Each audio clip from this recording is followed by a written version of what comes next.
Assalamualaikum warahmatullahi wabarakatuh. Ibu Bapak yang saya hormati, Alhamdulillah pada hari ini kita dapat berjumpa kembali.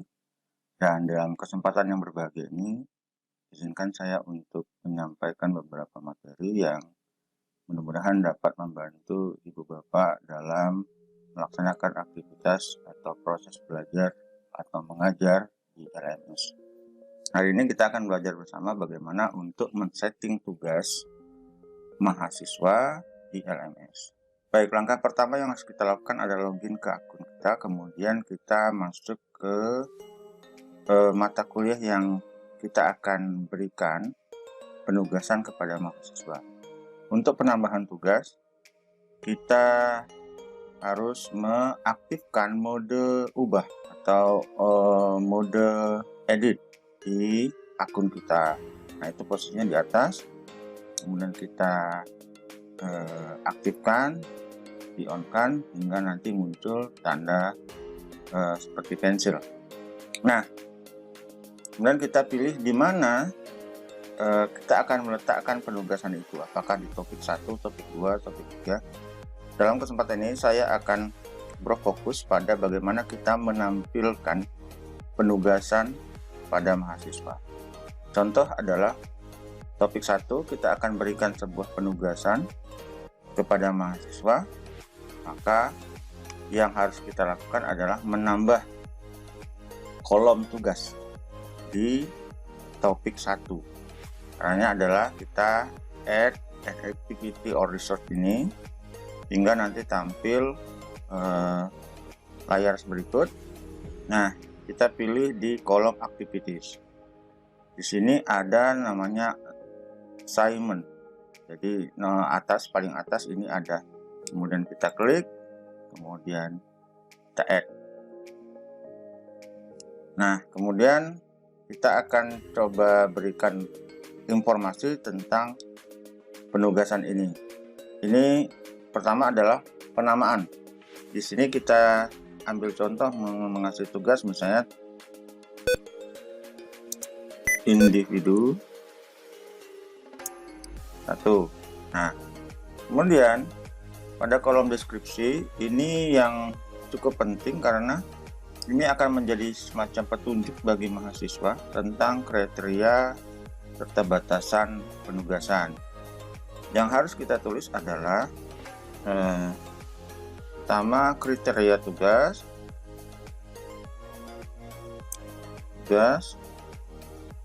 Kriteria tugas yang dimaksud adalah kita menjelaskan kepada mahasiswa tentang jenis tugas. Apakah tugas ini bersifat penugasan membuat makalah, atau membuat mind map, atau membuat poster ilmiah, dan lain-lain. Yang kedua, kita sebutkan batasan pengumpulan. Batasan pengumpulan. Di sini kita sebutkan waktu akhir pengumpulan tugas. Selanjutnya adalah jenis file.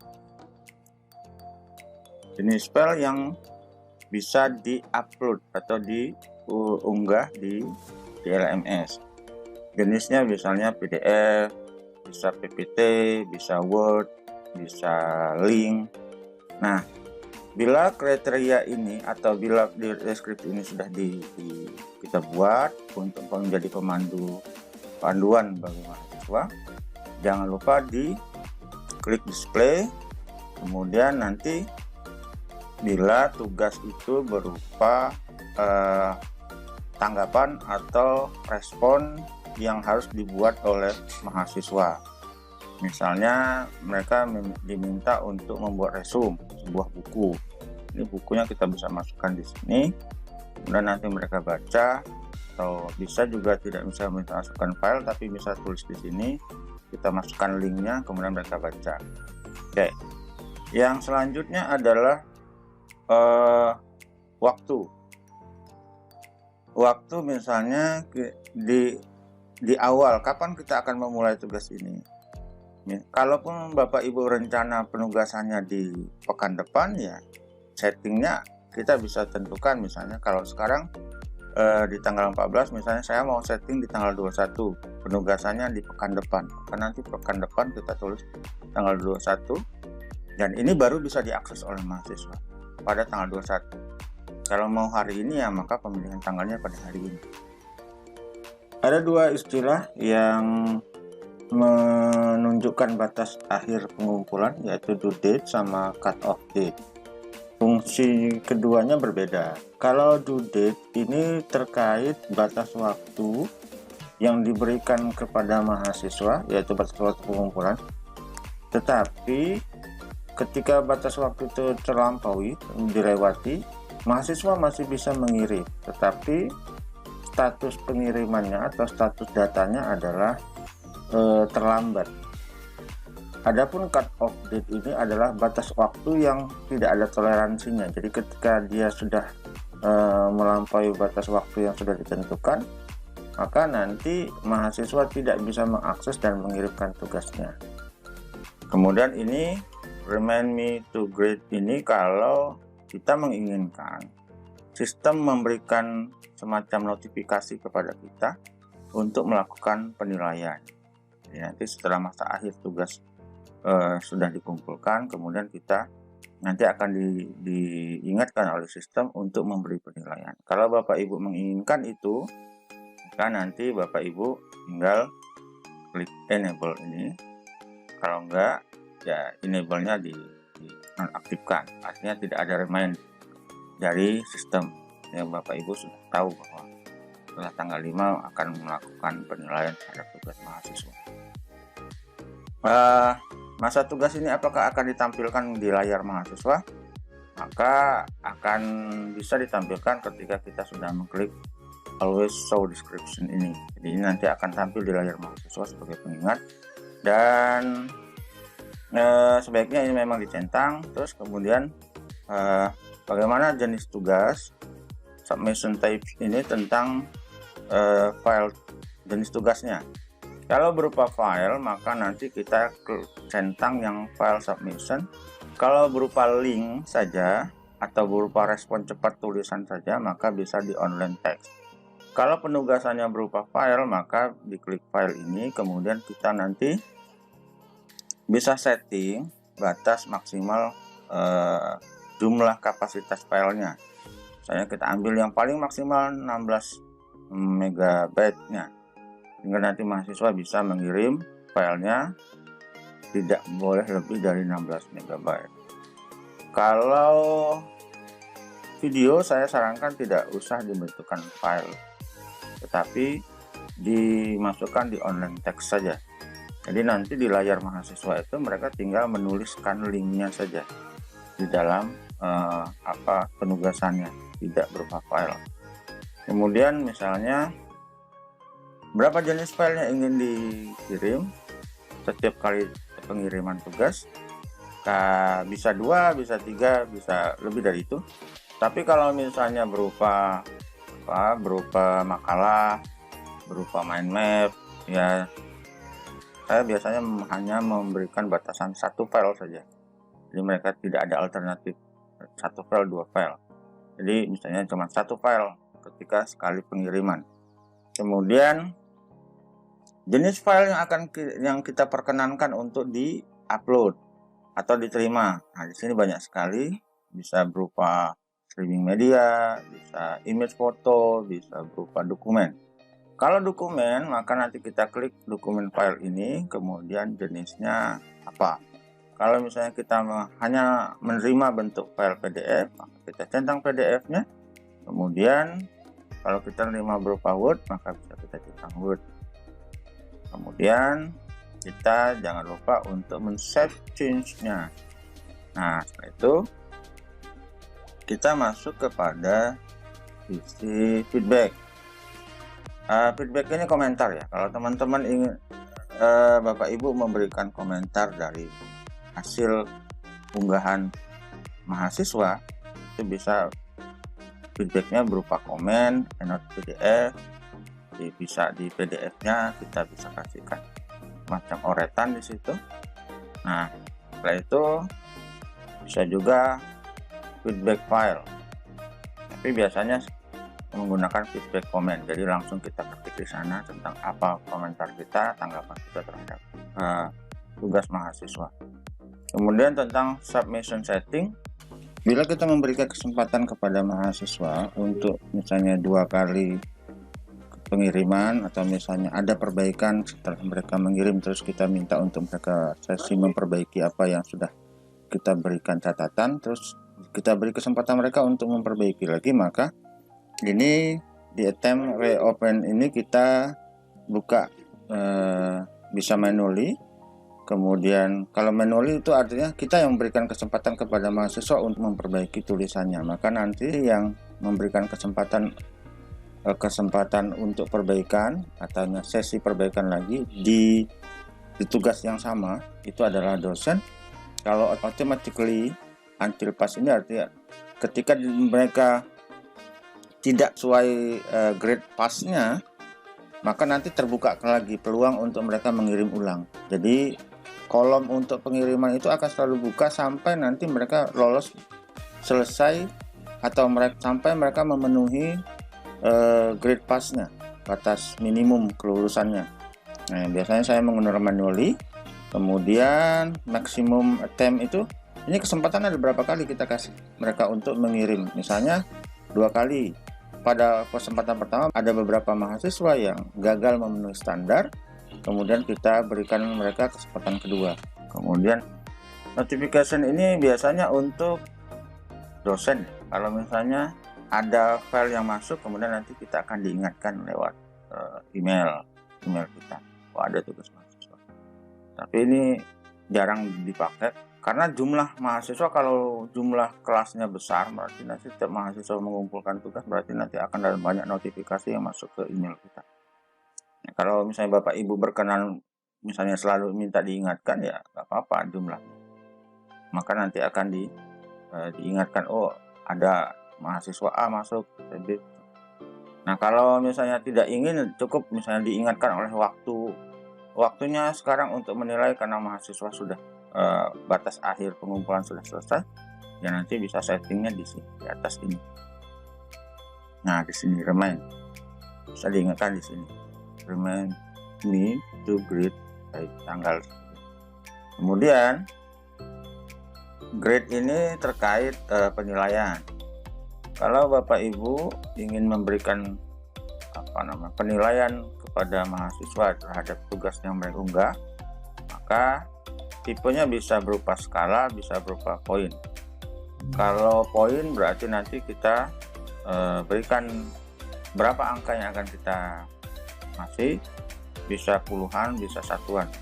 Biasanya kita menggunakan puluhan, kemudian kita kasih maksimum grade-nya dari 100.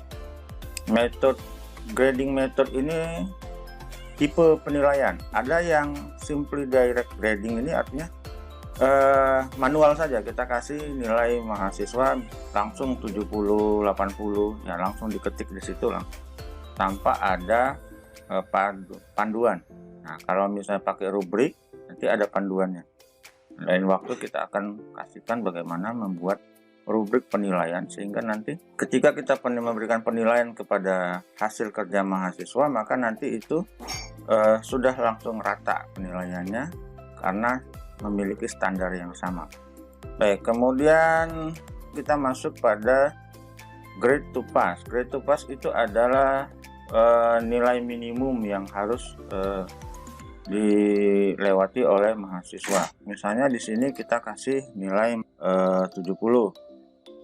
Setelah itu restrict access. Kemudian restrict access tidak usah diisi. Selanjutnya tentang activity completion, itu penanda bahwa mahasiswa telah memenuhi aktivitas ini, apakah sifatnya manual atau tanda itu tidak bisa diberikan kalau mereka belum mengikuti langsung.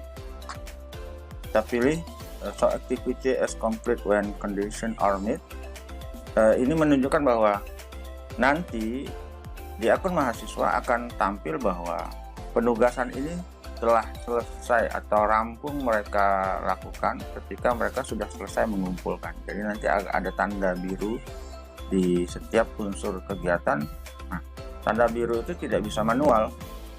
tidak bisa manual seperti ini. Kalau ini manual, mahasiswa bisa centang, tapi kalau misalnya mereka harus melakukan kegiatan ini sehingga sistem nanti langsung secara sistematik akan tercentang karena mereka sudah melakukan pengumpulan tugas.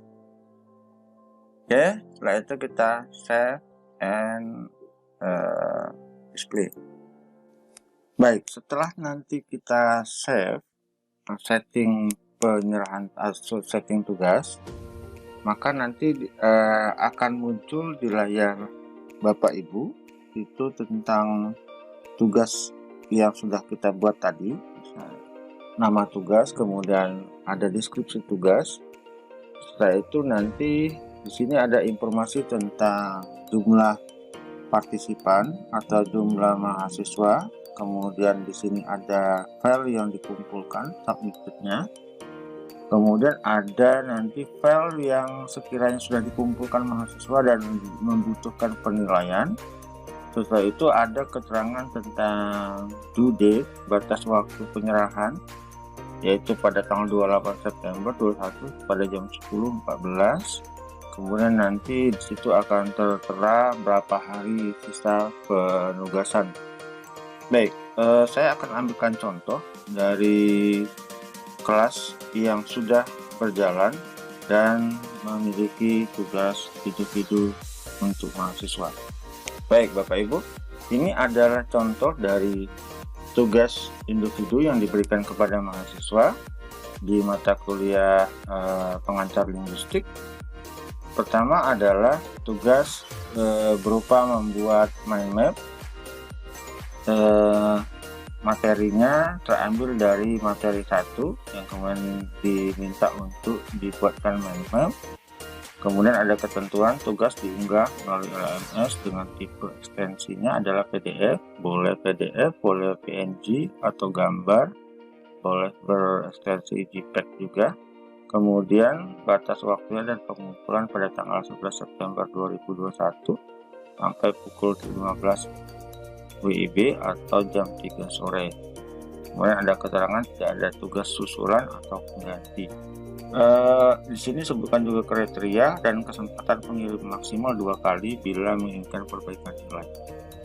Oke, di sini juga disertakan contoh dari mind map dan kemudian sumbernya disebutkan. Di sini ada keterangan tentang misalnya jumlah partisipan, kemudian yang file yang sudah terkumpulkan, kemudian ada 4 file yang masih dibutuhkan penilaian, batas waktunya tanggal 11, kemudian waktu sudah berakhir.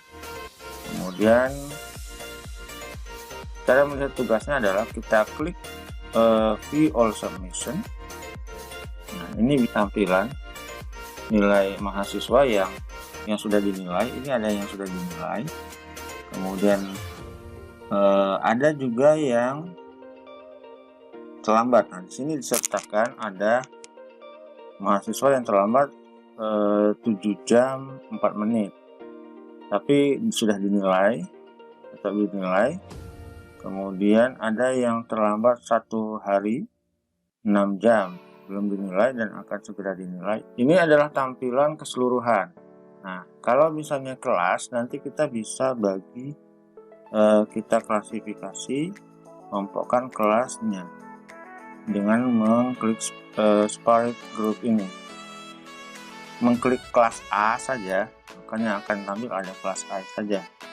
Nanti kalau kita mau mengklik kelas B, maka yang tampil kelas B. Baik, bagaimana menilai dan melihat tampilan dari mahasiswa?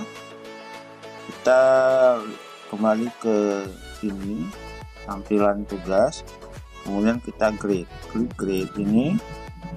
Nah, di sini nanti kita akan bisa lihat beberapa tampilan-tampilan dan kemudian kita nanti bisa memberikan penilaian untuk semua tugas. Nanti penugas, karena saya menggunakan penilaian yang simple, jadi langsung penilaian. Nah, di sini langsung ada angka, kemudian nanti kita bisa beri misalnya komen di sini. Ini adalah komennya. Terusnya kita anggap ini sudah lulus, tapi nanti kalau misalnya kita beri kesempatan perbaikan, maka nanti di sini kita kasih kesempatan yes untuk mahasiswa memperbaiki. Kemudian kita bisa memberikan pengaturan, bisa ada di sini semua. Di sini sudah ada fitur-fitur untuk memberikan semacam penilaian atau tanda, misalnya kita anggap kita bisa kasih tanda note begini. Kalau kita ingin menghapus, maka bisa mengklik tanda panah ini, kemudian kita arahkan kepada gambar yang dihapus, kemudian kita klik tanda sampah ini. Kemudian kalau kita ada file yang terbalik, maka bisa kita ubah posisinya seperti ini, kita ubah, dan nanti kita bisa mendapatkan posisi yang tepat. Atau kalau ingin langsung memberikan penilaian, bisa dengan cara klik view all submission. Setelah itu kita langsung menyasar mahasiswa yang belum diberikan penilaian. Kita klik salah satu mahasiswa dengan mengklik grade-nya, kemudian nanti kita akan ditampilkan ini, terus kemudian kita lihat kelengkapannya, lalu kita memberikan penilaian di sini, dan bila nanti ada komentar, kita bisa beri komentar di sini. Nah, itu nanti kita, kalau misalnya ada kesempatan mahasiswa untuk memperbaiki dan perlu ada perbaikan, maka ini diklik load another time-nya menjadi yes, sehingga nanti layar mahasiswa masih ada memungkinkan mereka untuk menambah perbaikan kembali di file yang atau di tugas yang sama, dengan asumsi bahwa nilai yang diberikan masih di bawah nilai kriteria minimum. Setelah itu baru kita save and change. Saya kira demikian yang bisa saya sampaikan. Mohon maaf bila banyak kekurangan. Kita ketemu lagi dalam kesempatan yang berbeda. Semoga bermanfaat. Assalamualaikum warahmatullahi wabarakatuh.